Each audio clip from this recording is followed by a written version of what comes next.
শিক্ষার্থীর সপ্তাহ পালন করার নির্দেশ দিয়েছিলেন মুখ্যমন্ত্রী মমতা বন্দ্যোপাধ্যায়। সেই নির্দেশ অনুযায়ী পূর্ব বর্ধমানের রায়নার বড় বৈনান ইউএসকেএস শিক্ষা নিকেতন স্কুলে ফুড ফেস্টিভ্যালের আয়োজন করা হয়।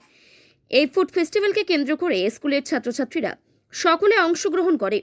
শিক্ষক শিক্ষিকা এবং অভিভাবকরাও ওই ফুড ফেস্টিভ্যালে এসে ছাত্রছাত্রীদের হাতে তৈরি করা খাবার সংগ্রহ করে।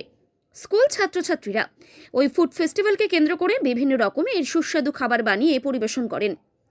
শিক্ষার্থীর সপ্তাহ উপলক্ষে পড়াশোনার মাঝে যাতে ছাত্রীরা অন্য রকমের পরিবেশের একটি স্বাদ গ্রহণ করতে পারে, তার জন্যই এমন উদ্যোগ নেওয়া হয়। অভিনন্দন। আজকে তো স্কুলে হঠাৎ করে যে প্রোগ্রাম, এই প্রোগ্রামে যে সমস্ত ছোটো ছোটো ছেলেমেয়েরা এসে একটা সুন্দর অনুষ্ঠানের মতো করে এটা পরিচালনা করছে, এটাতে আমি খুবই খুশি।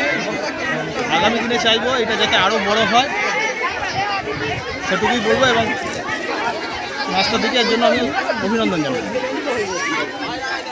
মাননীয় প্রেসিডেন্ট শ্রী তনয় কুমার পান মহাশয় বক্তব্যের জন্য ওনাকে ধন্যবাদ জানাই।